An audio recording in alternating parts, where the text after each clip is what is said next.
والنجم إذا هوى ما ضل صاحبكم وما غوى وما ينطق عن الهوى إن هو إلا وحي يوحى علمه شديد القوى ذو مرة فاستوى وهو بالأفق الأعلى ثم دنا فتدلى فكان قاب قوسين أو أدنى فأوحى إلى عبده ما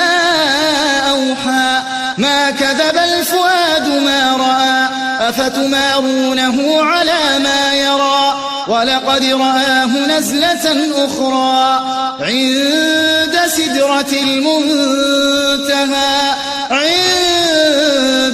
جنة المأوى إذ يغشى السدرة ما يغشى ما زاغ البصر وما طغى لقد رأى من آيات ربه الكبرى.